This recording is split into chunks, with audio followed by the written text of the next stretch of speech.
Thank you. After the tone, please state your name, followed by the pound sign.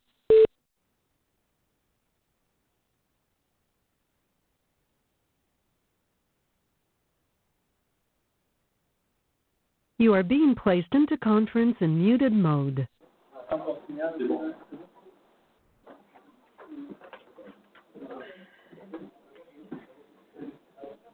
Bonjour tout le monde, bonjour mesdames, bonjour messieurs. Je suis Dominique Saint-Pierre, je suis le directeur de la planification et des opérations au Centre de foresterie des Laurentides, donc ici même. Bienvenue au 7e colloque de la 33e saison des colloques du Centre de foresterie des Laurentides de Ressources naturelles Canada.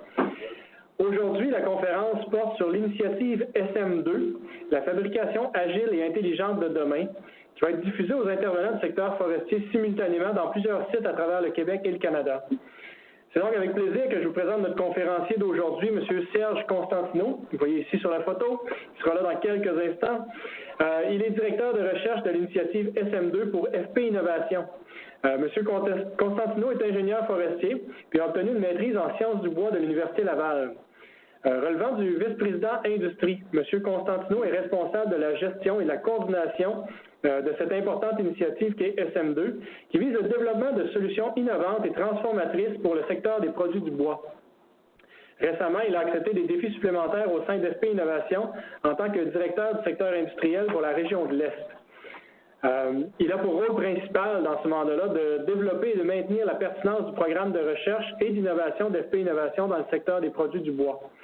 M. Constantino est spécialiste de la transformation du bois avec une trentaine d'années d'expérience dans le domaine. Il a également occupé divers postes opérationnels et de direction dans des entreprises de fabrication de bois et des organisations de recherche, principalement dans le domaine des industries du bois primaire et à valeur ajoutée. Il a supervisé des opérations à valeur ajoutée et des opérations d'ingénierie du bois.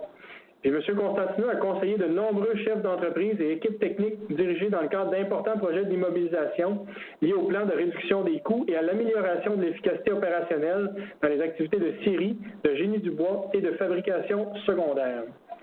Sur ce, je vous souhaite un très bon colloque et je vous demande d'accueillir M. Constantino.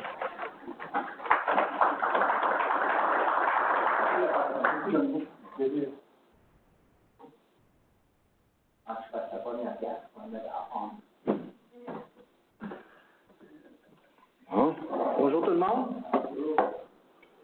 Je suis vraiment excité d'être ici aujourd'hui pour parler d'une initiative qu'on a initiée il y a environ 3 ans. Est-ce que tu m'entends bien, Pierre? OK. C'est un programme majeur avec beaucoup d'ambition. Puis aujourd'hui, je vous remercie de m'avoir invité au colloque.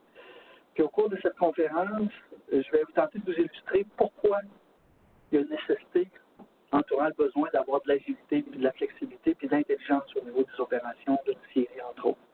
Le gros focus de l'initiative, c'est à l'intérieur des zones de première transformation, principalement les scieries. Quand on regarde ce qui se passe au cours des dernières années, puis si vous écoutez Découverte le dimanche soir comme moi, on voit souvent des applications dans le domaine de l'intelligence artificielle, des développements au niveau des senseurs, mais il y a de la place dans les scieries pour utiliser ces technologies-là. C'est certain que ce n'est pas un secteur qui est très sexy. Les gens vont vouloir aller régler des problèmes en imagerie pour des rayons X, pour analyser les cerveaux, mais il y a énormément d'opportunités. Je vais vous en présenter quelques-unes aujourd'hui. L'autre élément aussi, quand on regarde une scierie de façon générale, on regarde les corsages, un poste de transformation, on est très aligné sur des technologies qui datent de 30, 40 et 50 ans. On écorce le bois de la même façon depuis 50 ans. On sèche le bois de la même façon depuis des millénaires. On l'utilise juste un petit peu plus vite. Mais nous, on trouve que ça va pas assez vite aujourd'hui. Donc, répondre aux besoins du marché, d'être beaucoup plus répondant de façon rapide au marché, il faut être en mesure d'être beaucoup plus agile. Et si on est agile, on a besoin de se doter d'outils pour accompagner les gens dans les usines, d'être en mesure de répondre rapidement, mais tout en maintenant une maîtrise opérationnelle de leurs opérations.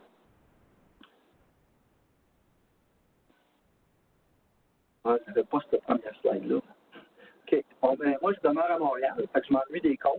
L'hiver, il y en a moins. Fait que je vais vous amener sur une petite route aujourd'hui.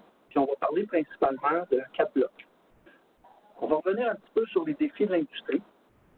On va également regarder c'est quoi l'initiative SME, expliquer un peu d'où ça vient, pourquoi ça existe, puis comment est-ce qu'on va attaquer notre défi qui est majeur. Puis, il va vous donner des exemples dans notre coffret technologique de solutions qu'on regarde. Puis, on va regarder ensemble un peu de conclusion. Puis, je pense qu'il y a une période de questions, puis ça me fera plaisir d'essayer d'y répondre. Okay. Qu'est-ce que veut dire le mot SM2 avant d'aller plus loin? Ben, quand je suis arrivé, j'ai posé la question, parce que j'avais aucune idée. On a choisi un acronyme, S pour Smart, M pour Manufacturing. Des fois, je fais des petits jokes sur le 2. Des fois, il est en bas, des fois, il est à l'exposant. Quand il est en bas, je dis, bon, ben, c'est parce que ça fait 2 fois qu'on s'essaie. Puis quand je demande l'exposant, c'est parce qu'on va aller plus vite. Moi, j'aime mieux la deuxième approche. Le ton est bon? OK. Je ne veux pas être certain, il y a du monde à l'extérieur, comme on dit. Lorsqu'on produit des solutions, des services, on le fait en fonction du marché. Le marché est en train de se bouleverser de façon astronomique, avec toutes les disponibilités qu'on a au niveau des avancées, des technologies, de l'intelligence artificielle. Comment est-ce qu'on est en train d'habituer nos jeunes à répondre immédiatement là-dessus? On est en train de les habituer, il doit y avoir quelque chose de même. Une série, c'est pas organisé pour faire ça, mais il y a de la pression pour qu'on y arrive. Mais la chaîne de valeur qui est traditionnelle au niveau des séries est plus en lien sur une approche que Henry Ford a développé dans les années 30, production de masse, d'être bon dans pas grand-chose, mais d'être très bon à l'intérieur de ça. Aujourd'hui, ce qu'on vise, c'est de faire des produits qui sont beaucoup plus de spécialité, puis il reste encore des produits qui vont être adaptés à un besoin. On a tous des iPhones, des BlackBerry, des whatever. Je vous demanderai de tout le sortir, je ne vous demande pas de le faire. Puis je suis à peu près certain qu'on va trouver dans le même iPhone, le même Samsung, 10 versions différentes. Puis pourtant, c'est fait dans des systèmes de production de masse. Donc, le souci de l'initiative, ou si on veut s'adapter au marché qui évolue rapidement, c'est de produire à la vitesse grand V des fonds qui sont de plus en plus petits. Quand on regarde les forces macroéconomiques et les avancées technologiques, les produits personnalisés ne sont plus uniquement pour des biens de luxe, mais pour des biens de commodité. On a juste regardé les voitures qui sont fabriquées aujourd'hui. Vont souvent monter sur le même modèle. Le modèle Toyota, qui est la Corolla, bien, la même Corolla va sortir à faire la Prius, va servir à faire d'autres choses. Fait qu'il y a beaucoup d'ingénierie qui est faite dans ce sens-là, puis ça permet de rendre les produits beaucoup plus uniques. Puis nous tous, on aime être capable de se différencier par rapport aux autres. Mais c'est la même chose qui se passe au niveau des usines. Les entreprises s'adaptent et découvrent des façons de faire de façon à réagir beaucoup plus rapidement pour produire par des petits cycles, des petits lots, des productions, mais qui doivent demeurer rentables.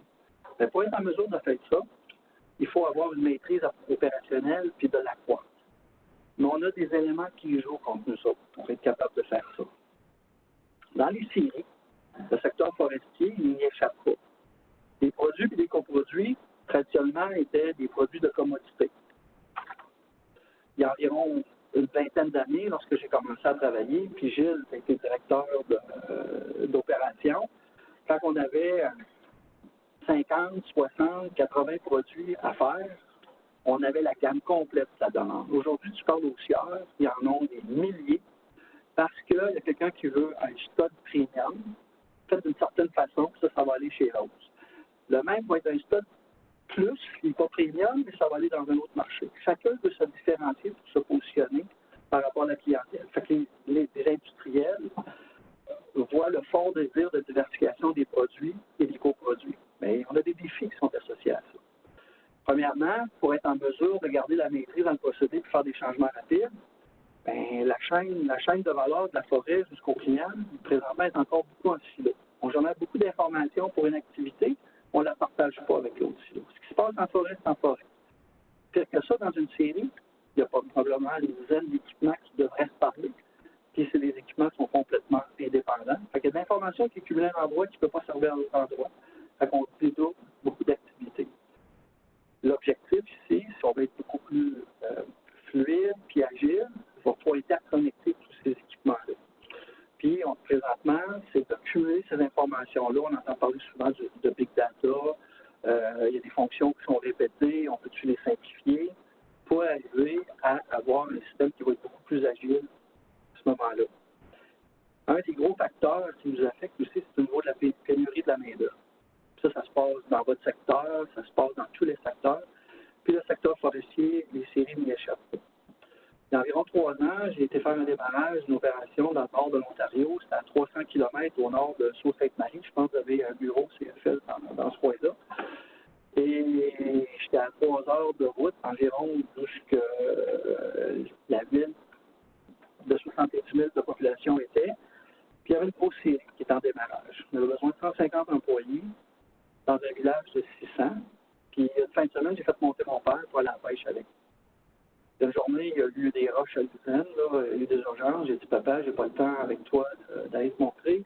Ça te tente-tu d'aller voir en forêt? Qu'est-ce qu'on fait aujourd'hui? Mon père il avait 76 ans à l'époque. Quand il est revenu le soir, il était fou comme un balai. J'ai dit, qu'est-ce qui se passe? Il dit, Serge, je pense que j'ai un job. Pardon? Tu as 76 ans. Je suis sérieux, là. Il dit, j'ai rencontré une équipe. Le plus jeune avait 67 en forêt, puis le plus vieux avait 76, puis il vivait d'une roulotte, ces gars-là. On était à Sault-Sainte-Marie, 300 km au nord, c'était tout le monde qui venait de Dorby. On va être là demain, puis après-demain, il va falloir changer beaucoup nos façons de faire. Mon père n'a pas pris la job en passant. Je ne voulais pas l'avoir dans mes pattes là-bas. L'autre phénomène qui se passe, c'est que si on veut avoir accès à des gens et des compétences qui vont nous emmener dans l'industrie du 4.0, dans toutes ces choses-là, il faut que le secteur soit beaucoup plus attrayant qu'il est. Quand je regarde des annonces de Radio-Canada, TVA, tout ça, j'arrête là. Quand je vois qu'ils nous sortent des images des années 80, ils montent une série, puis le gars est en train encore de trier le bois, puis de piler de toutes sortes de façons. On fait beaucoup plus que ça aujourd'hui. Puis je vais vous montrer des exemples de ça bientôt.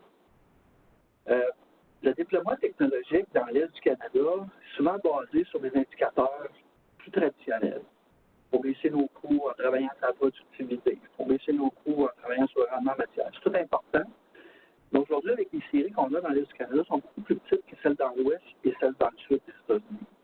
Cet effet multiplicateur-là a disparu. Une façon de s'en sortir, d'accroître les marges, de se protéger, c'est de se diversifier au niveau des produits.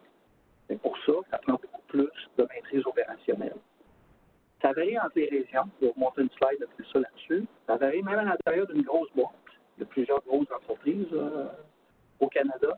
Mais quand tu regardes nos 15-16 usines, il n'y en a pas une qui parle de la même façon. Tu rentres dans l'usine en 2 factions de travail, ils ne parlent même pas de la même façon. Tu rentres dans l'atelier d'affichage, une partie critique de l'opération, c'est encore pire. Gilles, ça te fait rire parce que je pense que tu le sais. Hein? C'est incroyable. Vous tomberiez en bas de vos chaises. Je vais vous montrer un exemple tantôt là-dessus. Bon. Pourquoi créer une initiative et pourquoi améliorer sa compétitivité dans le secteur canadien? Sur la slide que je vous montre à l'écran, et que je ne suis pas, je parle de science, puis je ne sais pas ce que pas de science, mais de technologie, puis je ne suis pas très fort là-dessus. Là. Ça va venir? OK. Bon, ben, je te remercie. À partir des courbes bleues, je vais y aller avec ma main. À partir des courbes bleues, non, c'est parce qu'il y a du monde à l'extérieur. C'est vrai, tout le temps ça. Si on regarde, ça va bien ça. Tout ce niveau-là, de la barre en haut du zéro, c'est les coûts variables d'une opération. Il y a 7 régions. Les 7 principales régions dans l'Amérique du Nord. On voit la côte ouest, on a le sud des États-Unis, on a BC intérieur, on a l'Ontario et le Québec. Ontario et Québec, c'est à droite. On voit les coûts variables. Regardez pas la ligne pointillée pour l'instant, regardez plus le total des barres.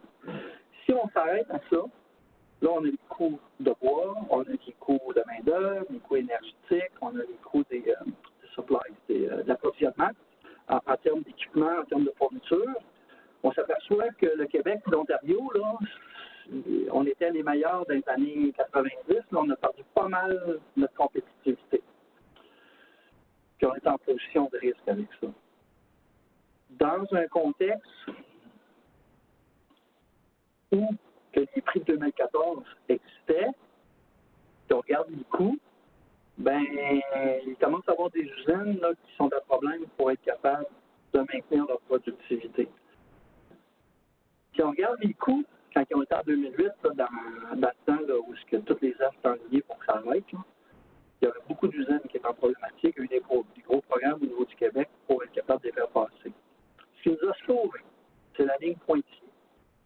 Si on déduit les coûts de bois rond qui sont livrés à l'usine, les prix de la valeur des copeaux en équivalent, c'est la partie qui est en jaune en bas. On s'aperçoit que pour les deux régions dans l'Est, Québec et Ontario, on regarde la valeur des copeaux, qui sont déduits, on avait quand même un avantage. Dans les années 2005, il y avait 60 machines à papier au Québec. Ça reste une trentaine. On ne pourra pas compter là-dessus encore bien longtemps. Ils vont se spécialiser, mais ils risquent d'avoir encore des réductions. Il faut trouver des façons de se repositionner. Fait que l'objectif premier pour améliorer la compétitivité dans l'Est, c'est changer le modèle d'affaires puis de réduire notre dépendance vis-à-vis des copeaux. Numéro 1, en faire moins. Si je fais moins de copeaux, je vais faire plus de sièges. Si on fait plus de sièges, pour faire plus de 2 par 3, 2 par 4, on se tire dans le pied. Les Américains, on n'a pas besoin de Trump pour nous bloquer, là, ça fait 30-40 ans qu'ils nous bloquent. Il faut penser à innover et s'en aller dans d'autres secteurs. On ne s'occupe pas de ce secteur-là, mais on prépare les séries de demain pour être capable de dresser ça. Exemple, si on regarde dans l'Ouest, vous avez peut-être entendu parler du projet sur le site de UBC où est-ce qu'on construit un bâtiment en hauteur, tout en bois. Est-ce que vous êtes familier avec ça? 18 étages en bois, 9 semaines pour le monter, 100% en bois. Mais des solutions comme ça, on va en avoir de plus en plus. Mais il faut que ton usine soit adaptée à produire le besoin spécifique pour ce genre de projet-là. Là, ça veut dire, oui, mais on le fait. Il y a des gens qui vont innover, qui vont vouloir avoir d'autres sortes de dimensions, d'autres sortes de produits, d'autres sortes de conditions. Il faut réfléchir à comment est-ce qu'on va articuler ça au niveau des séries. Également, si on est moins dépendant financièrement des copeaux et des sous-produits, je peux peut-être continuer à avoir une profitabilité tout en permettant de vendre des sous-produits à moindre prix. Tout le monde a rêvé de faire de la granule à 100$ la tonne. Il n'y en a pas beaucoup au Québec qui produisent de la granule à 100$ la tonne. Si j'avais une opération rentable au niveau de mes séries, puis je serais capable de survivre avec 40, 50$ la tonne, bien, j'aurais peut-être accès à d'autres débouchés.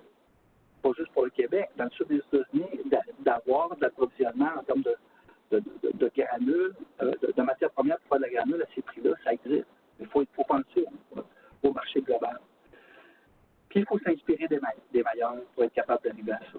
Ce que je veux vous retenir pour cette slide-là, pour la prochaine, regardez comment ça varie de région en région. Tantôt, je parlais là, à l'intérieur d'une même usine, d'une même entreprise, comment ça varie. Il y a des facteurs qui affectent la performance opérationnelle d'une opération. Premièrement, il y a le matériel. Si tu as une grosse variabilité dans ton matériel, ça va induire des sources de variation dans le procédé. Si on recule de 20-30 ans, on avait des mers d'épinettes noires. On avait des mers de pain gris. Certains ont toujours eu des mers. Pas sûr qu'on en voulait, là, mais on en a eu. Au niveau des caractéristiques de la piste, c'est de plus en plus variable. Je rentre du bois un matin, ça vient sur le dessus d'une colline. Demain matin, je rentre du bois, ça vient du dessous d'une colline.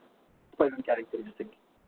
Je rentre l'épinette noire en Abitibi qui vient autour de Sainte-Terre. Puis je rentre l'épinette noire qui vient au nord de Matagami, qui a poussé par des swamps. C'est pas les mêmes attributs, c'est pas les mêmes caractéristiques. Puis, tantôt, on veut diversifier nos produits, il va falloir avoir une connaissance de tout ça. Mais aux vitesses qu'on va aller, si on veut être agile et flexible, on ne peut pas demander aux gens, sur une ligne de production à 150 pièces minute, d'être capable de décider qu'est-ce qui fait avec le morceau de bois. Il faut aller chercher de la technologie. Les équipements, l'état des machines dépend beaucoup des équipes d'entretien pour être capable de les maintenir en bonne condition. Non seulement pour aller chercher de la disponibilité, mais également pour s'assurer que quand ils fonctionnent de la bonne façon, ils vont générer le bon produit à la fin. L'environnement de travail, on a juste à prendre le climat. Regardez ce qui se passe depuis 2-3 ans au mois de janvier. On passe du printemps à l'été au mois de juillet dans 24-48 heures bien souvent. Bien, ça affecte les opérations de l'usine. Fait qu'il faut développer des solutions qui vont nous permettre d'atténuer ou mitiguer ce genre de problème-là. L'usine où j'ai été la dernière, j'avais un chiffre de production, une fraction, pardon, qui travaillait d'une manière. Le matin, quand j'arrivais, je voyais l'opérateur commencer à jouer ses boutons. Qu'est-ce que tu fais là? Ça marche tout à moi, mais je ne suis pas habitué de travailler comme ça. Mais si on change les méthodes de travail, les instructions de travail, ça affecte le procédé. Il faut standardiser ce genre de choses-là. Mais pour faire ça, il faut prendre la personne, la mettre, l'opérateur, la mettre plus en supervision et laisser les équipements avec des senseurs avancés travailler avec. Je parlais d'action humaine, l'explication des produits. Si y a une explosion demain, il faut que je fasse du bois pour l'autre. Après-demain, il faut que je fasse du bois pour Home Depot. Après-demain, il faut que je fasse du stock. Ça fait beaucoup d'éléments à tenir compte. Si on veut de l'agilité et de la flexibilité, il faut en tenir compte dans la façon d'aborder le problème au niveau de l'agilité. Puis si on a un patron qui change d'idée tous les jours, bien, je peux vous garantir que ça va introduire beaucoup d'effets négatifs sur la performance. À droite, c'est un graphique qui montre un peu la progression. Vous voyez qu'il y a une tendance à la hausse au niveau de la productivité horaire sur une base mensuelle. Quand on regarde, ça c'est la moyenne mensuelle en haut, puis quand on regarde au niveau de plusieurs mois, la variabilité elle se promenait. Okay? Puis à un moment donné, on a attaqué le problème. On s'est dit, qu'est-ce qu'on va faire pour réduire cette variabilité? La journée où on a attaqué le problème, regardez ce qui s'est passé avec la variabilité, puis regardez la tangente qui s'est passée au niveau de la productivité. Puis on a quand même eu toute l'introduction des autres variables qui sont influencées. Et là, est-ce qu'on peut automatiser une partie de ces éléments-là? Pourquoi une initiative? Bien, c'est une urgence d'agir et d'accélérer. Les projets que je vais vous parler, là, c'est des projets majeurs pour changer le fondement. Si on veut faire ça à coût de 100 000 par année, là, ça va prendre des années avant d'avoir une solution, puis on n'a pas le temps d'attendre. On a des problèmes complexes. Il faut renforcer les collaborations de recherche, que ce soit avec le CFL du côté de l'AFP ou avec d'autres groupes. Faut accroître nos capacités de recherche puis nos profils de compétences. En haut, on est spécialisé dans la relation bois-machine. Tantôt, je parlais d'intelligence artificielle. Je parlais de senseurs, de capteurs. Allons chercher des gens qui ont cette expertise-là, regroupons-les ensemble, puis on va améliorer beaucoup plus notre impact. On va développer des masses critiques.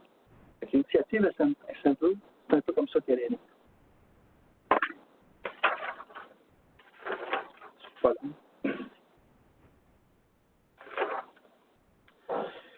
On s'est fait une vision. Il faut visualiser où est-ce qu'on s'en va, dans le sens qu'on a un produit qui est commandé par un utilisateur qui est final. On a des billes dont les caractéristiques, les attributs sont complètement variables. Puis on va être capable de répondre à des besoins à matin pour ce client-là d'une certaine façon et d'une autre façon. Et je vais vous la lire, je la trouve très intéressante. L'arbre, la bille, la pièce de bois d'œuvre, le coproduit se déplace vite et avec fluidité à l'intérieur du procédé. Les caractéristiques de la matière première des produits en cours et des produits finaux, les attributs des produits et des coproduits sont optimisés tout au long de la chaîne de valeur et permettent l'entière traçabilité le long de cette chaîne de production par des machines de plus en plus intelligentes et interconnectées.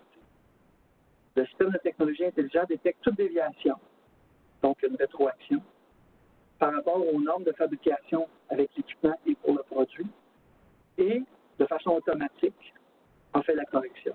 L'opérateur travaille conjointement avec le robot. C'est notre objectif, notre vision à long terme. La mission est en lien avec les besoins du 21e siècle. Tout ce que je veux pour retenir de ça ici, il faut trouver une façon d'accélérer la recherche vers la commercialisation. On a développé une technologie CFP avec Hydro-Québec, qui est du séchage de précision. Je vais en parler un petit peu aujourd'hui. C'est en train d'être installé. Ça a pris 9 ans pour la mettre au monde, pour arriver à l'installer dans l'usine. 9 ans. Il faut trouver des manières d'accélérer ça. L'initiative SM2, c'est 5 ans pour arriver avec 3 à 5 solutions qui vont avoir des impacts.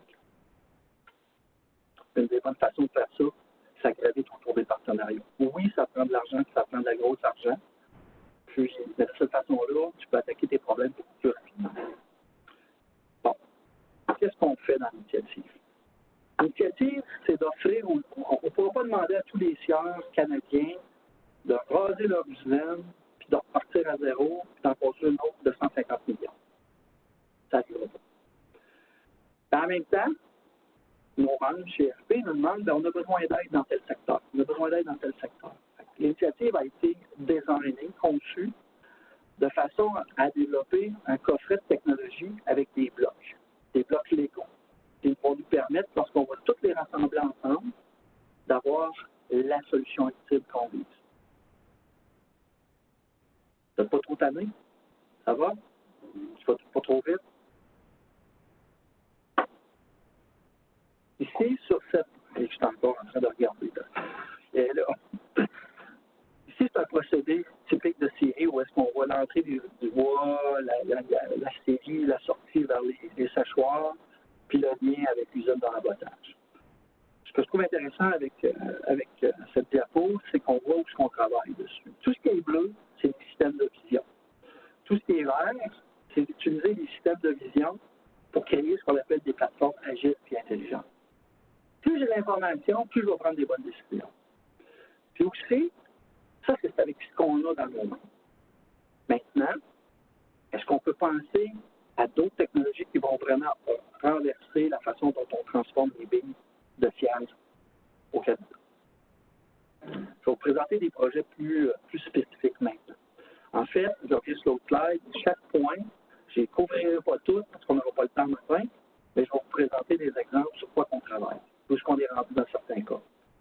Si on regarde au niveau du système de vision, là, je pense que tout le monde est capable de reconnaître un sapin. Il y a quelqu'un qui est venu nous voir à l'Université Laval, il avait un téléphone style Samsung, il prenait des images. Puis je suis capable d'identifier avec mon Samsung, mon téléphone, 18 essences du Québec. Je te fais ça où? Je fais ça sur le campus. On peut aller assez en usine avec ça. Fait qu'on l'accompagne pour le développement technologique. Puis là, il y a des grands termes, des neurones convolutionnaires, c'est de l'apprentissage profond. Puis ils utilisent des techniques pour être en mesure de séparer des essences avec l'écorce à l'entrée de l'usine. Tantôt, vous allez voir qu'est-ce qu'on fait avec cette information-là. Très intéressant ce qu'on peut faire avec ça. Puis présentement, épinette, sapin, 94% de taux de succès. Excusez-moi. Épinette, pain de gris, 95%, 94 à 98, on va dire 95%. Le sapin, on a encore un petit peu de faire. Puis pourtant, ça a l'air facile quand tu vois un morceau de sapin pour un humain. Mais pour un algorithme, ce n'est pas nécessairement évident. Fait qu'on travaille là-dessus. On travaille avec Résolu sur ce projet-là, l'Université Laval, le groupe de génie du logiciel. Notre idée, c'est de contrôler l'écorçage, les tronçonnages à partir de systèmes plutôt que de se fier sur quelqu'un qui est assis sur une chaise à 30-40 vidéo-minutes d'essayer de faire ça. Le deuxième projet, qui a commencé il y a 4 ans environ, c'est pour utiliser la même technologie qu'on utilise avec les CT scanners pour prendre des images, l'automographique au niveau des cerveaux, tout ça, mais ça coûte les yeux de la tête. Y a-t-il moyen de développer des algorithmes, de simplifier le système, le hardware, le software, pour être en mesure de regarder les défauts internes? Parce qu'on était capable de voir les défauts internes de billes, de feuillus ou même de lismeux. L'exemple qu'on voit ici, c'est une bille d'érable qui est coupée en 4 quartiers, puis la reproduction d'image.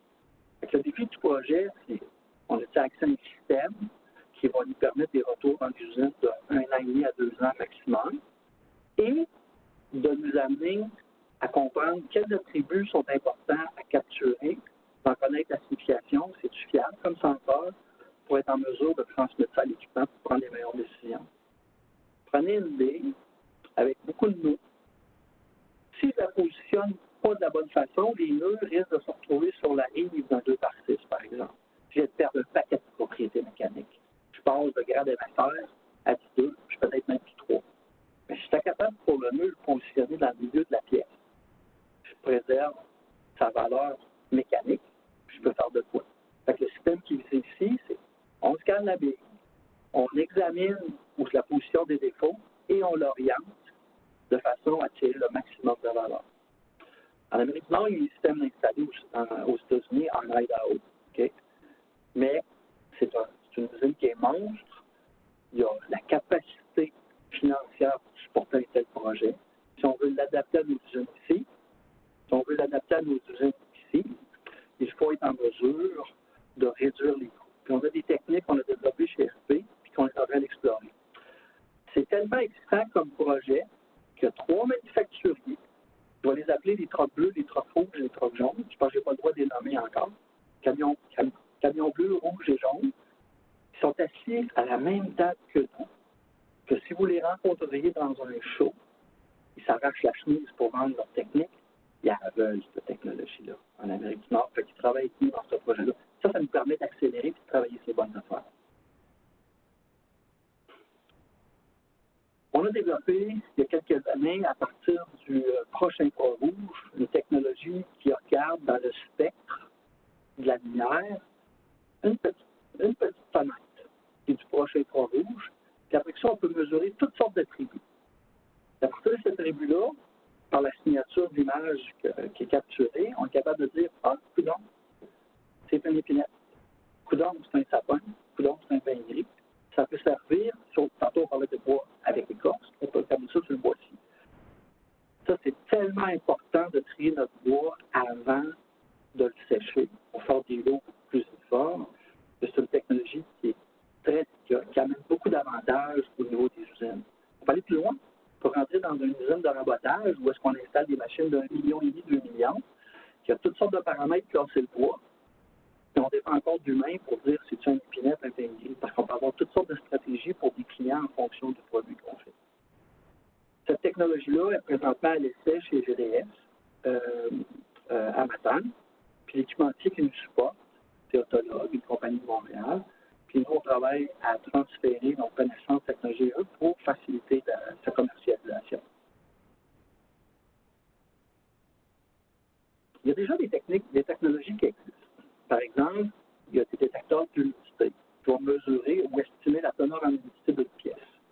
C'est souvent appuyé sur des bonnes vieilles méthodes de régression linéaire, puis il y a tout un couple d'outils aujourd'hui de nouvelles technologies, de nouveaux algorithmes qui permettent d'aller chercher de la précision. Quand on regarde le graphique, en haut, on voit une courbe qui est verte pâle, puis plus bleue. La courbe bleue, c'est des données qui sont à partir de mesures d'étalonnage d'humidité, que normalement, la machine devrait nous donner ça. Comme vous voyez, la machine qui faisait la mesure était légèrement décalée. Aujourd'hui, si je mesure l'essence, si je mesure la température de mon morceau de bois, puis je combine ça avec le système de capacitance, on est capable de générer un meilleur chevauchement au niveau de la précision. Puis c'est des bénéfices pour les industriels à aller chercher ça.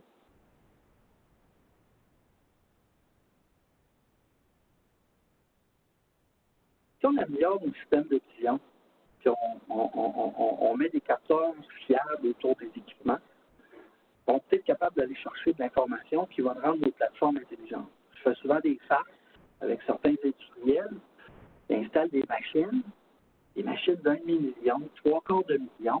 Nous, on achète toutes des autos. On a tout un fagan. Quand on l'ouvre, on a tout un manuel. Probablement, on n'a jamais vu ni un ni l'autre, le manuel. Là. On n'a plus besoin. Il y a quelque chose, il y a quelqu'un qui a un scanner qui peut faire le diagnostic. Mais c'est vrai. Dans une série, on a aussi des manuels. Cependant, les machines sont plus stupides qu'un photocopieur dans bien des cas. Le photocopieur, au moins, quand il y a une feuille qui reste prise, aujourd'hui, il est capable de dire dans quel tiroir qu'elle est et comment la chercher.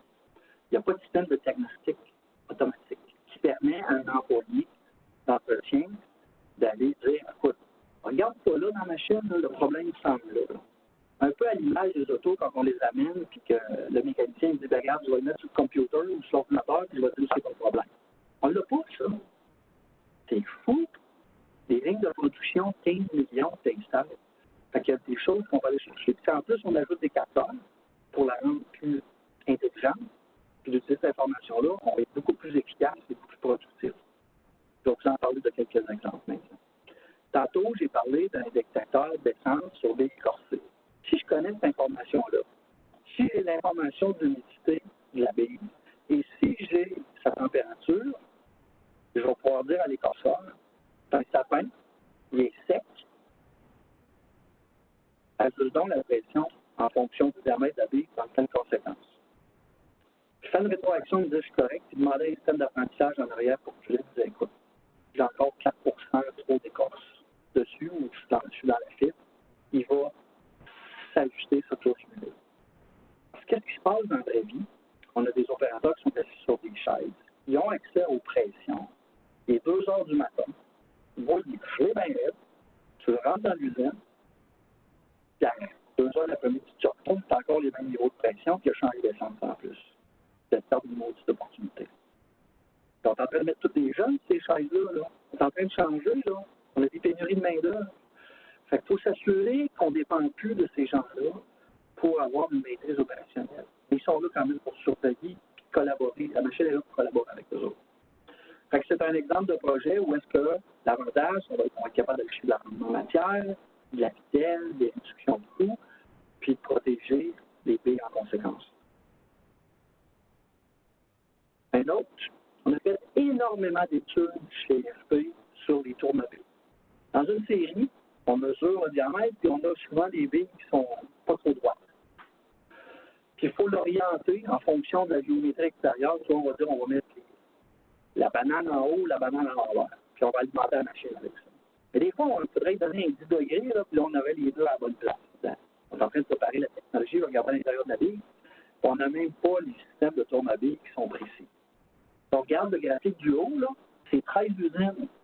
Où est-ce qu'on a mesuré l'écart entre la consigne demandée par le scanner et c'est quoi qui s'est passé dans la vraie vie?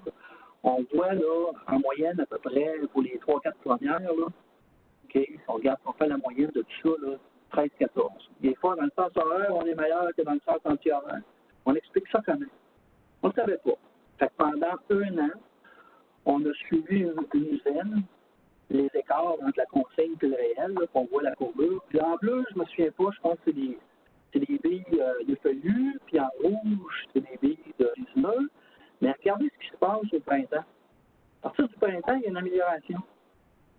Ça vous, c'est quoi? Les gens nous disent, ah ouais, mais là, c'est la température. Alors, tout a changé. J'ai dit, sûr. Personne qui est sûr du résultat. Fait que ce qu'on a fait, on l'a branché comme un malade à l'hôpital qui est à l'urgence. On a ajouté une tonne de senseurs pour voir s'ils sont où les sources de variation qui affectent cet élément-là. Là, on travaille avec l'Université de Montréal, de l'HEC, donc des statisticiens qui sont en train de faire sortir avec les données, sont où les problèmes. Ce qu'on est en train de se rendre compte, c'est que le lundi matin, l'hydraulique est encore froide. Puis elle affecte toute la journée. Le vendredi après-midi, il semble se passer quelque chose parce que le système n'est pas en contrôle. On fouille pour aller trouver des sources. Mais l'idée, c'est pas juste de trouver ça. À un moment donné, est-ce qu'on peut rentrer dans le système un contrôle adaptif? C'est-à-dire que maintenant, je connais des sources. Je peux-tu forcer le système pour réagir dans telles conditions? Puis peut-être que l'hiver, d'avoir un écart de 12 degrés au niveau de la consigne puis le réel, dans cette condition-là, c'est peut-être acceptable. Là, on demande à des humains d'aller faire des compensations manuelles. Il est fort un matin, 3 semaines plus tard, ils ont oublié qu'ils l'ont fait, ils n'ont pas corrigé, là, ça amplifie. C'est ça qui se passe dans la vie. Il y a énormément d'argent là-dedans. Prenez une usine qui produit au-dessus de 350 000 mètres cubes, on va aller chercher des gains annuels de 500 000 $. Ça, c'est mon préféré. Puis Gilles, tu vas l'appeler ça là. Atelier d'affûtage. Imaginez-vous, là, installe une ligne de production, les billes rentrent, les têtes de cancer enlèvent la première partie, puis au bout, il y a 8 belles scies. Là, tu dépends de l'humeur de l'acheteur dans l'atelier pour que ça marche. Ces 8 scies-là, ils valent 250 $ chaque.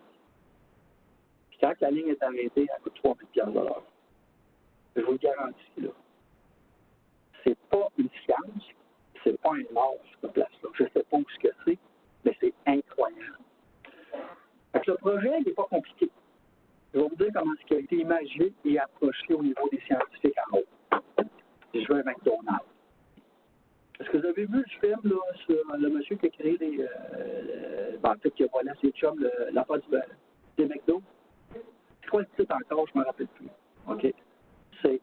Pardon? Thunder, c'est ça, merci. Vous vous souvenez quand ils sont sur l'asphalte, le stationnement, là, puis ils dessinent 3-4 fois comment faire un burger en quoi? 30 secondes? Puis ils ne mettent pas trop de moutarde, puis ils ne mettent pas trop de ketchup dessus. Ils ont tout dessiné ça. On peut-tu faire la même chose avec une librairie? Il manque 2 équipements dans une librairie pour être capable de tout faire ça. Puis là, je ne parle pas de mettre des équipements d'1 million. Là. On peut-tu sortir une scie de la machine, la mettre dans une boîte. On va dire une boîte noire aujourd'hui parce qu'on ne sait pas ce qui va dedans encore. OK? Non, sérieux, on travaille là-dessus, on est très avancé. Quand elle va sortir, elle va dire, regarde, là, cette scie-là, là, elle est battue à la poubelle. Celle-là, là, il y a 4 étapes que tu vas faire. Il y a une petite traçabilité sur la scie, une petite puce, comme nos cartes qu'on a. Je la mets dans la machine A fait sa partie. Je la mets dans la machine B, on va sortir les acheteurs des séries, puis on va mettre des machinistes, des gens qui ont cette expertise. C'est le but poursuivi. Puis la chose, je fais souvent, ça, c'est pas mal jeune, là. Vous travaillez dans McDonald's, là? OK, c'est correct, je vais dire bon. On va au McDonald's, que ce soit partout dans le monde. On mange un hamburger, puis il coûte partout pareil. Souvent, ces jeunes-là sont capables de se faire une omelette à la maison, ils ne sont même pas capables. On peut faire la même chose avec qualité des affichages, c'est ça qu'on est en train de faire. Cette année, on a un projet d'environ 250 000 pour développer le concept, mais on n'est pas bon dans tout ça. On travaille avec le Centre de robotique de vision industrielle, le CCTI, de bord à Lévis. On commence à avoir pas mal le concept d'attaché et qu'est-ce que ça va coûter pour être en mesure de faire ça. On ne fait pas ça juste pour sortir les gars d'affilage. Ce qu'on veut, vous allez le voir tantôt, c'est de réduire les traits de scie. Parce qu'une série, c'est des compromis, puis des compromis, puis des compromis. Il faut arrêter de travailler dans les compromis, parce que si je me mets une paire de bretelles pour faire telle affaire, puis je m'ajoute une autre paire de bretelles pour faire telle autre affaire, puis une autre paire de bretelles pour d'autres choses, qu'est-ce qui va se passer? Je suis plus en mode optimal. C'est certain qu'à matin que ça marche. Mais la scie, elle a 145 d'épaisseur de traits de scie. Comment ça se fait que les meilleurs au monde sont à 105, puis ils vont à 600 puis 600 pieds minutes? Il y a des recettes, puis c'est calme. On peut-tu développer ce genre d'expertise-là? Puis Gilles, ça va te faire rire. L'objectif, c'est 75 millièmes à 1000 pieds minutes, puis il faut qu'elle dure 2 chiffres de production. Pas que ça souvent, on a dit nous autres, là. On sent que. Il y a environ 30 ans, une raboteuse, c'était un plateau, 4 têtes qui se positionnaient pour faire un 2x3, 2x4, 2x6 dans certaines dimensions. C'était à peu près ça. Puis pour ajuster ça, ça prenait des crankshafts, mais c'est pas ça. En tout cas, une manivelle pour tourner le positionnement. Ça, c'est rendu pas mal tout électronique. Puis on est passé à des 5 axes, puis il y a des 8 axes là-dessus. Fait que quand ça vient que ça dérègle, il faut que j'ajuste pour votre production. Là, on est tout pressé. On est en train de regarder un projet avec les produits Gilbert qui sont au lac Saint-Jean pour entièrement automatiser le positionnement de la machine quand tu changes tes têtes de coupe. Et le deuxième bout, ce qu'on est en train de regarder, quand le bois rentre, peux-tu l'ajuster pleinement? Puis il va tout de suite le regarder à la sortie, puis par des tendances puis des systèmes, on va faire une rétroaction pour aller chez la solution. Il y a énormément d'argent là-dedans. On a 2 industriels qui sont super intéressés, je ne peux pas les présenter aujourd'hui, mais l'équipementier, c'est des Plasma Gilbert, puis il y a des gros gains économiques à faire pour une série. Une série qui produit 200 millions par année. Le chiffre qui est là est à 4,45. Là, on a fini de faire nos analyses, on est à presque 11 $, quand tu comptes tout. C'est énorme, l'argent qui traîne. Fait que mettre une machine de 300 000 qui va se payer en 4 mois, 6 mois, il y a beaucoup de gens qui vont avoir cet intérêt-là. Ce projet-là, on est au niveau du rabotage. Là, on va avoir un contrôle intelligent en temps réel d'une ligne de production. Là, imaginez-vous, il y a 20 ans, j'ai 4 produits à faire, j'ai ma petite ligne de production, j'ai 2 séchoirs, je vends beaucoup de bois vert. Aujourd'hui, j'ai 1000 produits à faire, j'ai des équipements là-dedans qui bougent tout seuls pratiquement. Je mets une petite ligne de production en parallèle à côté, il faut que les deux soient optimisés, puis je change de commande à toutes les 3 heures. Ça, c'est comme jongler avec 3 balles. Ça va bien. T'en ajoutes une 4e, il y en a qui sont capables. Mais t'en ajoutes une 5e, 6e, la plupart des gens ne sont pas capables. On est capable d'ajouter un système de contrôle intelligent, okay, qui va venir optimiser le flux de production en fonction des carnets de commandes en utilisant certaines technologies qui sont disponibles aujourd'hui.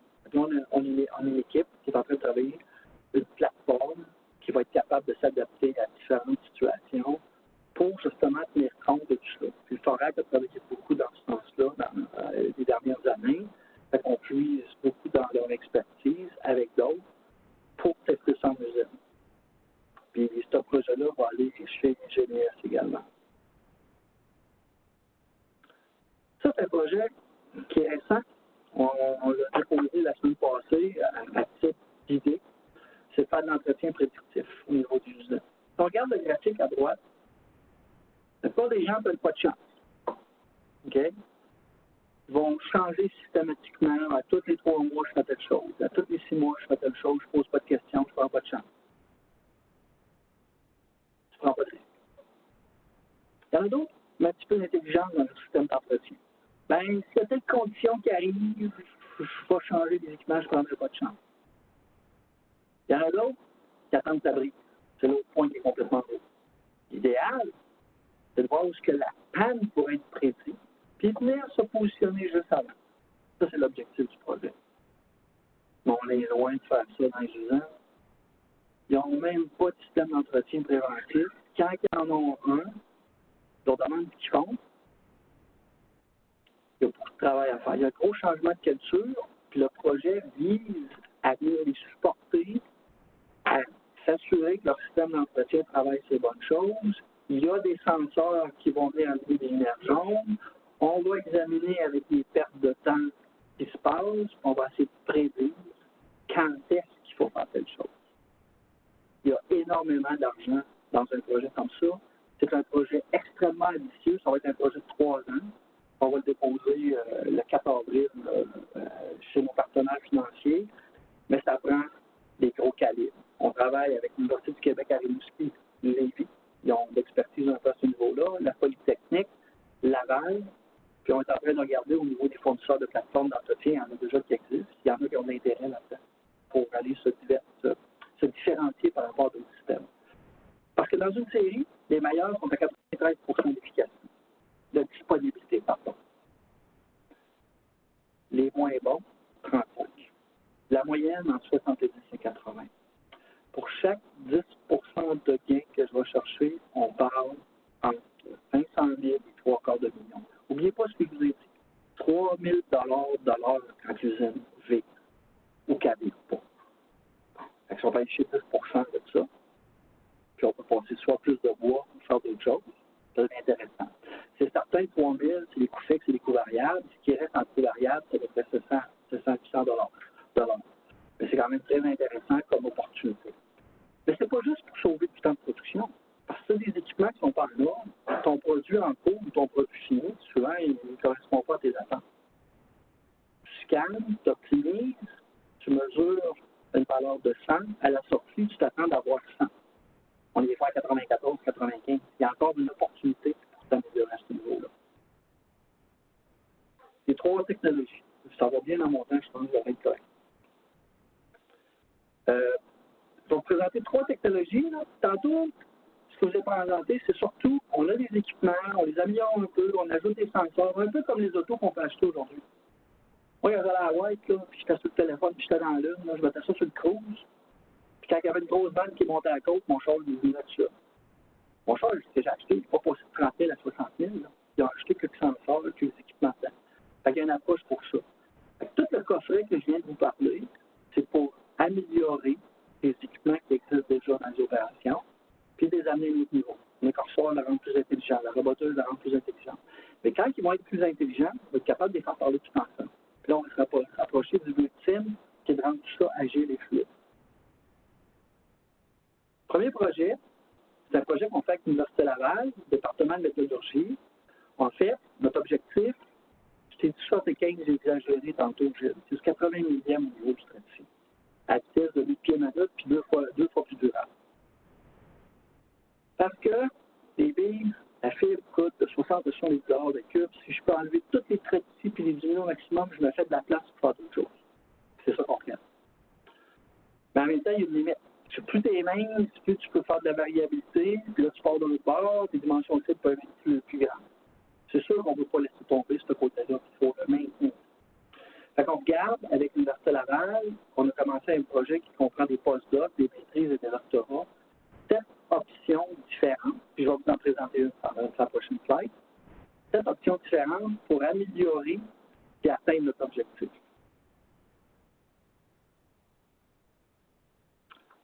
On a thème de recherche. Ça, c'est le thème numéro 6.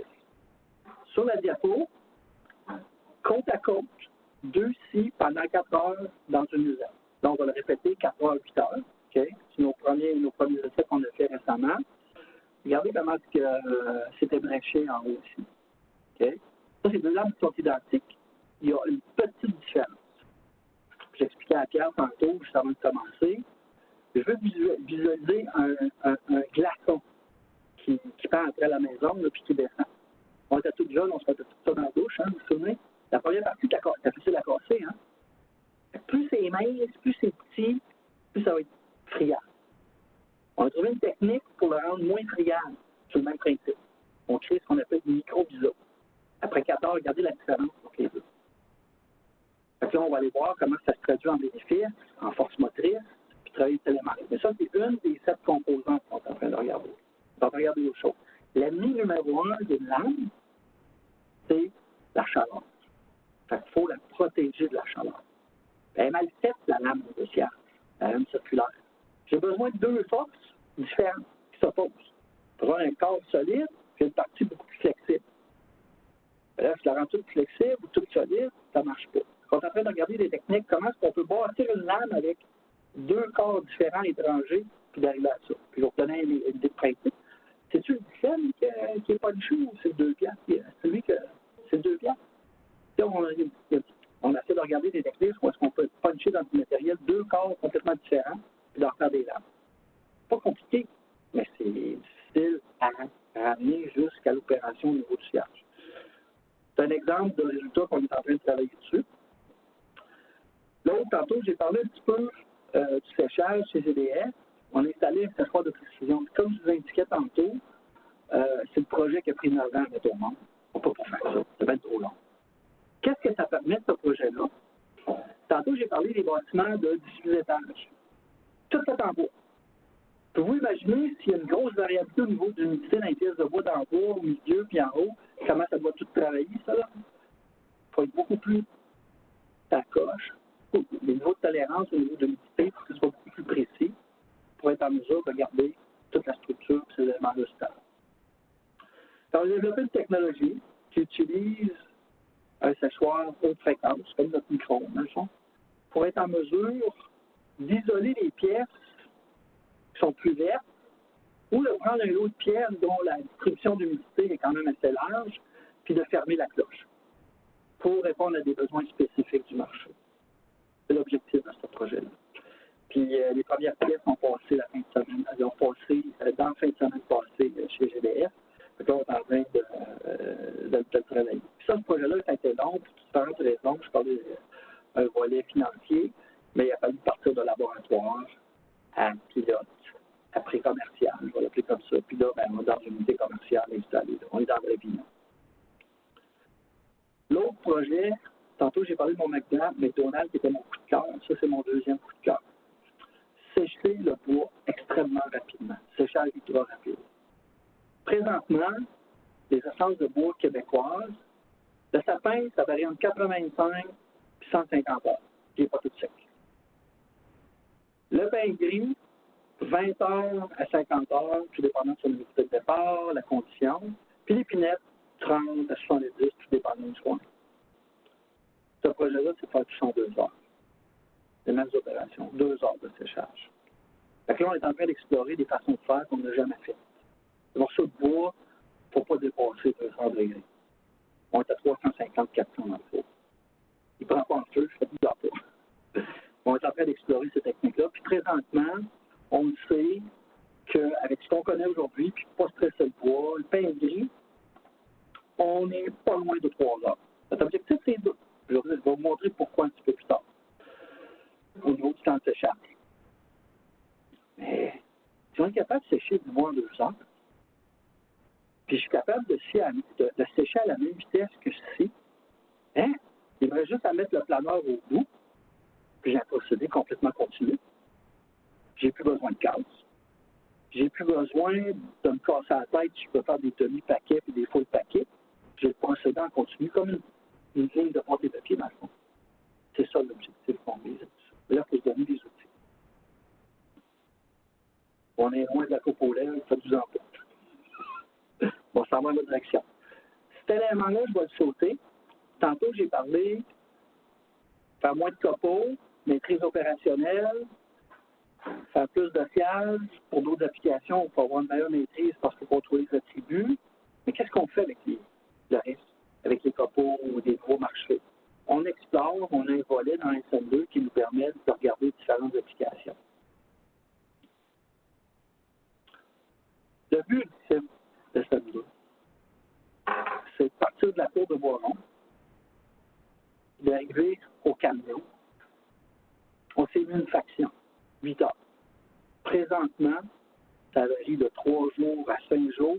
Puis pour des produits qu'on accumule un peu moins, ça va aller jusqu'à 2 semaines. Et tu reçois la commande le lundi soir.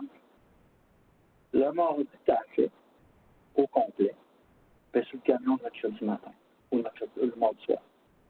C'est l'objectif ultime d'où on va aller. Puis pour atteindre ça, il faut prendre tous les blocs que j'ai parlé par nous, les mettre dans un Lego, dans aller là.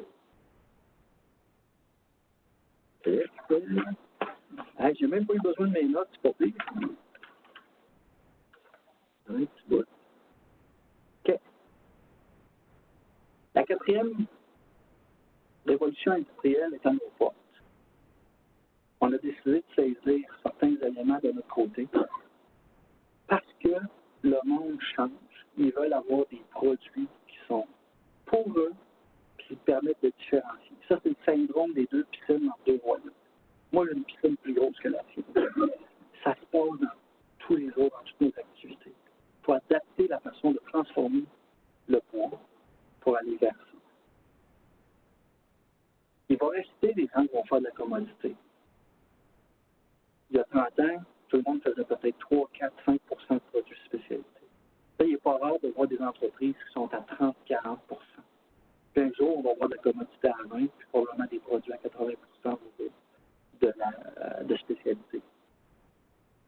En vous présentant les grandes lignes d'initiative, puis quelques exemples, je sais que c'est un haut survol. J'espère avoir pu mettre en évidence sur comment cette technologie-là peut être utilisée au niveau des usines pour être capable de transformer. Présentement, il y a 15 projets en cours, il y en a 3 en développement, il y a 4 universités impliquées, il y a 9 centres de recherche, il y a 3 CCTI, il y a un paquet de monde, puis il y a 10 industriels qui sont membres chez nous qui participent dans les petits bouts dans tout ça. Puis, on a été chanceux. On a 3 gros partenaires financiers impliqués. Il y a le ministère de la Forêt, de la Faune et des Parcs. Il y a le ministère de l'Économie et de l'Innovation. Puis le gouvernement canadien, là, avec ses différents programmes qui viennent supporter. L'initiative globale, c'est 43 millions, 27 en recherche, 16 en démonstration, qui sont splittés entre du fédéral et des provinces. Là, c'est le fun. Il y a des gens qui sont plus avant-gardistes. Le Québec embarqué, le fédéral est déjà là. Là, on travaille avec ces autres provinces puis Canada. On commence à avoir des belles affaires qui sont en train de se passer. Fait qu'ils ne veulent pas le manquer le bateau. Fait qu'on espère être capable d'aller les chercher. On prévoit 160 milliards de travail pour réaliser le mandat dans un horizon de 3 à 5 ans, tout dépendant des projets. C'est extrêmement risqué. On pensait à 25 projets au début, on venait peut-être à 20. Tout ce qu'on souhaite, c'est que 3 à 4 des gros blocs qu'on vise, là, ça arrive. Fait qu'on travaille très fort là-dessus. C'est majeur comme défi, mais je peux vous garantir qu'ils s'amusent. Fait que je vous remercie beaucoup pour votre attention.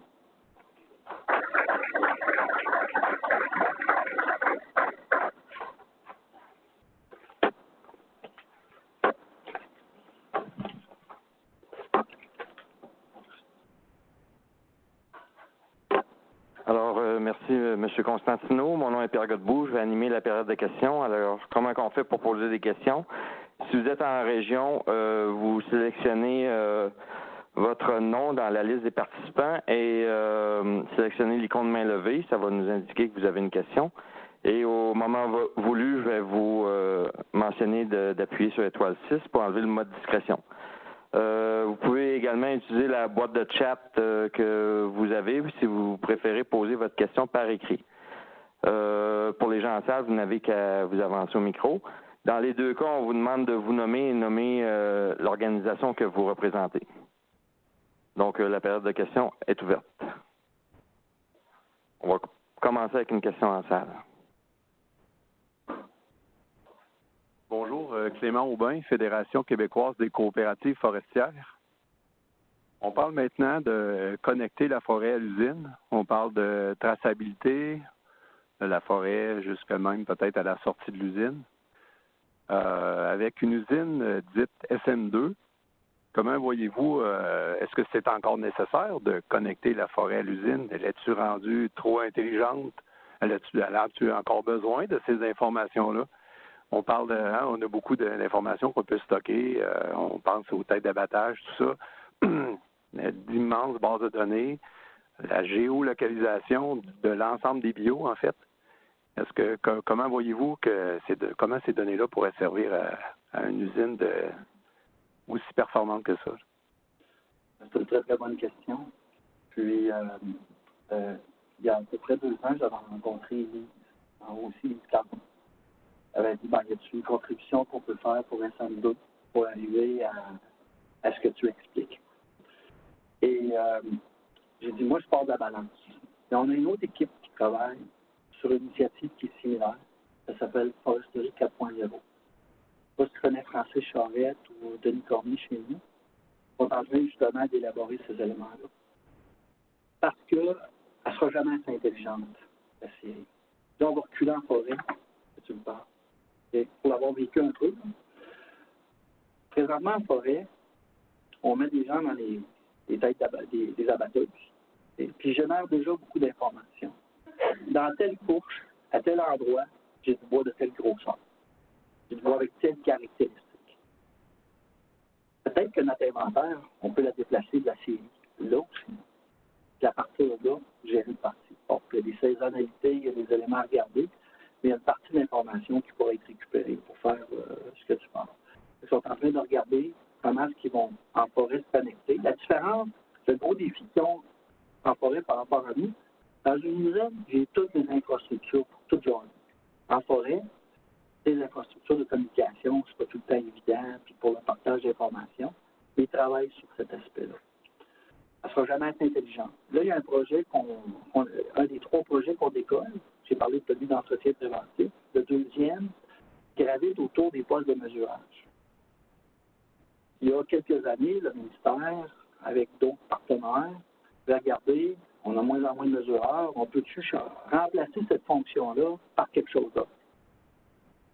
Si on s'attaque juste à sortir cette information-là, c'est-à-dire de voir le poste de mesurage comme un poste, un centre de coût, ça n'arrivera jamais.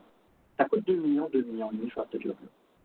Mais si on prend du recul, on dit, regarde, dans la série, j'ai besoin de cette information-là pour la simplifier, pour travailler différemment, aller chercher des attributs dans lesquels je peux les valoriser.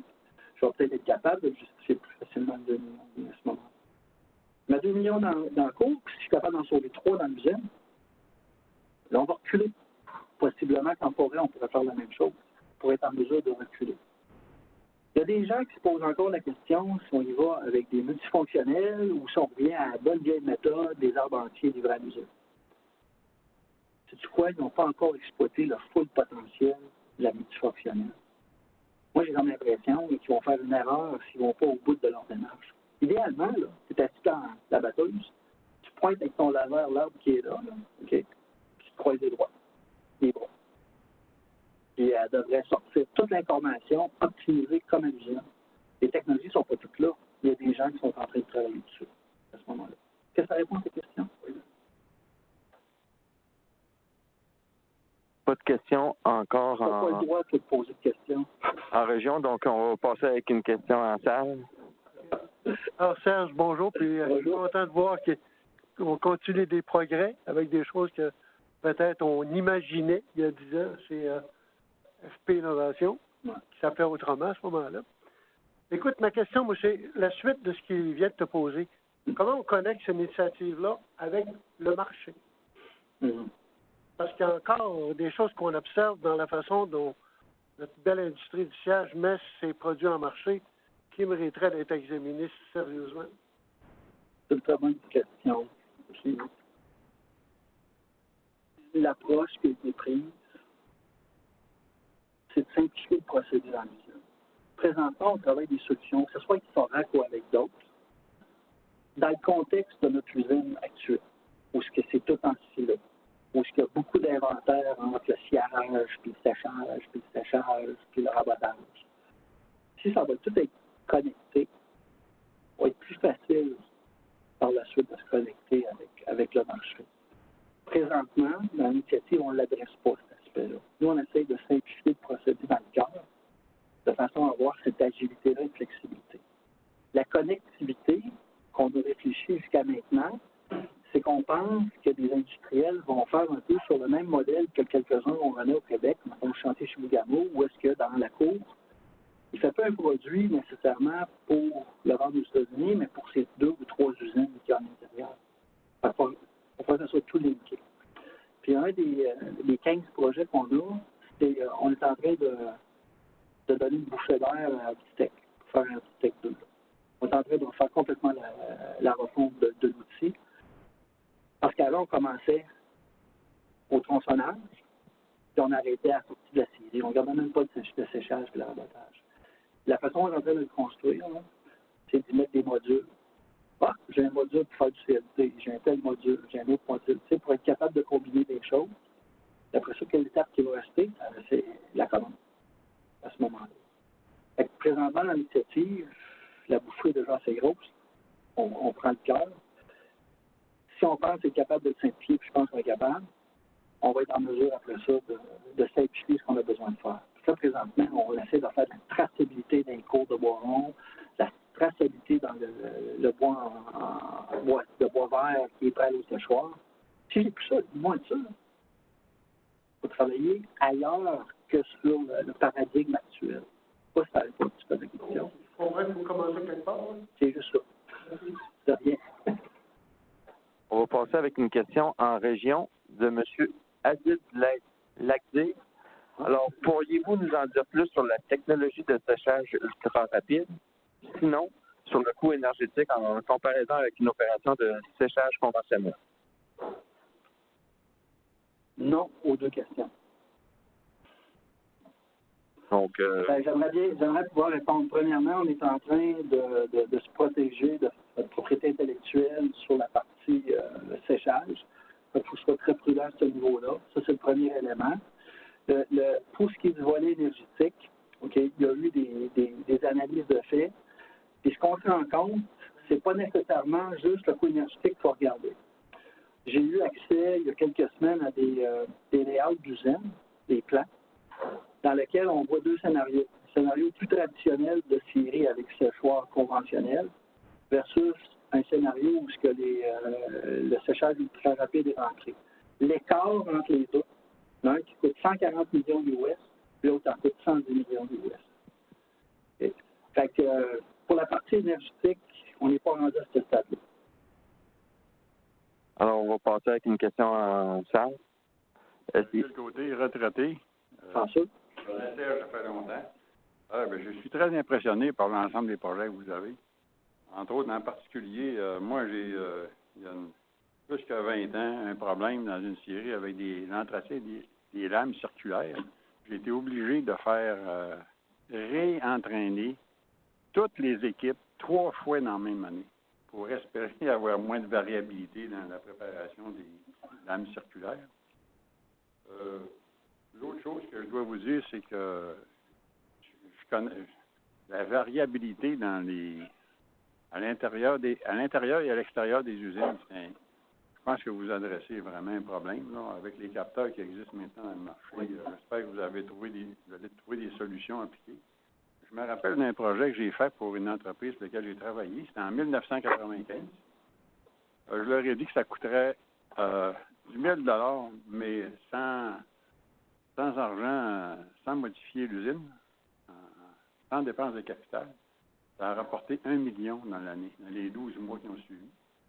Ça, c'est pas 5 éléments dans l'usine que j'ai modifié, c'est seulement un. Fait que, et le propriétaire, lui, il croyait pas ça, là, que j'allais réaliser ça, mais ça fait presque 25 ans de ça. Fait que, tu sais, j'admire l'ensemble des projets que vous avez. Puis je peut-être je te donne raison, là, les projets que vous avez, là. Mais d'un autre côté, je voudrais faire du pouce sur ce que tu dis. Quand on travaille avec des industriels qui sont membres chez FP, les premières journées qu'on a parlé de ça, il y avait tout qui était plus que sceptique. L'année passée, quand j'avais mis les 2x4 à terre, j'ai dit passez-vous ça durant les packs qu'on avait à l'époque. Puis j'avais demandé à la fin du tour, c'est quoi la différence entre ce 2x4-là et les 2x4 que vous faites? Il n'en voyait pas, je dis à une montée de cause. Le morceau que vous avez des mains, il était séché en 2 heures. Là, il voulait tout leur voir, le 2x4. Il a tout leur ramené ici, puis je vais checker plus. Je vous avais rien vu la première fois, vous ne verrez pas plus. Mais pour faire du pouce sur ton 10 000, que tu parlais pour l'application, c'est un peu ça qu'on essaie de faire avec SM2. Créer des blocs où est-ce que chacun va pouvoir épuiser son besoin, son problème. Parce qu'ils n'ont pas tous ces problèmes-là. Mais quand tu le regardes ensemble, ils ont de la fiabilité, puis de l'agilité, puis du manque de qualification à différents endroits. Ils ont tout ça. Mais ça varie. Fait que c'est ambitieux, je le sais, mais on commence déjà à avoir des résultats. Là. Puis même les chercheurs, au début, là, je m'excuse, je sais qu'il y a beaucoup de chercheurs dans la salle, là, ça a souvent 12 paires de bretelles après le culotte. Ça peut en fait partir un à la fois. Puis là, ça part. Puis ça part. De rien. Je rappelle aux gens en région, si vous voulez poser une question, allez sur votre nom, sélectionnez main levée et je vais vous indiquer comment faire pour enlever le mode discrétion. Il y a tout le temps la boîte de chat et on va y aller avec une question en salle. Bonjour, M. Constantino. Robert Lavallée. Je suis chercheur avec des bretelles ici au Service canadien des forêts. Et j'ai une formation en génie forestier. Puis ce que vous nous avez montré, ça ne ressemble pas tellement à ce que j'ai vu avec Raymond Langevin à l'époque de ma formation. Les choses ont bien changé. C'est très motivant. Et puis, étant pas en contact vraiment avec le milieu de l'industrie, évidemment, c'est bon de l'entendre. Mais on est un petit peu en contact indirectement parce que je travaille avec Sven et puis Denis Rousseau. Et puis, on essaie avec mes collègues entomologistes, Christian Hébert et Véronique Martel, qui vient juste de quitter incessamment, il n'y a pas longtemps. On travaille sur une problématique de détection d'insectes dans les pièces de bois à l'aide de tomodensitomètres, de rayons X. Et puis, je vous dirais je pense qu'on a des bons succès de détection. Et je trouve curieux quand même de voir des industries où on investit des millions puissent faire, ni plus ni moins, faire des jambettes avec du bois qui est refusé finalement en Europe sous prétexte qu'il pourrait contenir des insectes. Donc, c'est sûr qu'il y a des technologies qui sont à développer pour les détecter rapidement. Là, je parlais du multifonctionnel qui pourrait, à la rigueur, le bois est presque scanné lorsqu'il parle d'un multifonctionnel. Ça pourrait l'être en usine, mais parlez-moi donc de cette problématique-là, justement, d'amélioration de détection autour des ravageurs qui pourraient être inclus dans le bois et pour lesquels les Européens sont tellement frileux. Merci. Prends-tu le chapeau économique ou je prends le chapeau que je veux? OK. C'est pas évident. Et puis, le système qui est installé aux États-Unis, qui permet de voir tous les défauts, le système dans la boîte, même pas installé, coûte 4 millions. Et déjà, penser à ça dans une série, ça va être extrêmement difficile. Mais c'est toujours la règle du 20-80. Je suis capable d'en dépenser 1 million, d'avoir 80% des bénéfices du 4 millions. Puis est-ce que c'est applicable à ce moment-là? Il y a moyen de regarder des choses comme ça. Il a fallu faire des sacrifices dans l'approche qu'on prend pour être en mesure d'aller chercher les défauts. Tantôt, je disais, j'ai besoin de voir les nœuds, j'ai besoin de voir la pourriture, j'ai besoin de voir des trous. À un moment donné, tu veux-tu voir des trous de 1 mm? Moi, je veux voir des trous qui affectent la classification et la valeur des bois. Pas dans le contexte que vous parlez, c'est pour le phytosanitaire, ces choses-là. On n'a pas attaqué sur cet angle-là du tout. Je ne sais pas quelle sorte d'implication ça pourrait avoir. Mais ce que je sais, c'est que la compagnie qui a installé le système aux États-Unis a pris l'approche. Eux, on prend un scanner qui vient quasiment pour un médical. Ils l'ont rentré là, puis ils peuvent aller avec des défauts. Mais j'ai pas besoin de tout ça. J'ai besoin d'avoir certains défauts, certaines stratégies. On prend une bille de feuillu, par exemple. 80% de la valeur d'un billet de feuillu est dans le 20% extérieur. Ça ne m'intéresse pas de voir le milieu, mais il y a peut-être des petites bébites que vous parlez là.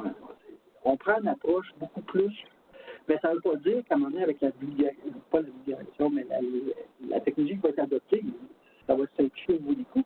On va peut-être pouvoir mettre plus de densité dans ces éléments-là.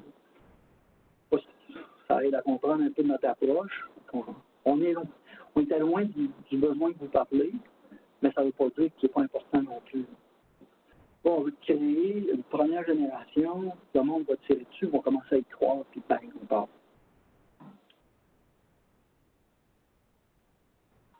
Autre question en salle? Non? Il n'y a toujours pas de questions en région. Donc, merci, M. Constantino, pour votre présentation. L'initiative SM2, la fabrication agile et intelligente de demain. Merci à nos partenaires régionaux qui rendent possible la diffusion en région. En terminant, je vous invite au prochain colloque qui aura lieu jeudi le 7 mars et qui s'intitule « La génomique à la rescousse du suivi des populations de tordeuses et de ses ennemis naturels ». Les conférenciers seront Michel Cusson et Philippe Tanguay, chercheurs scientifiques à Ressources naturelles Canada, Service canadien des forêts, Centre de foresterie des Laurentides. Donc, merci à tous de votre participation et bonne fin de journée. Merci beaucoup.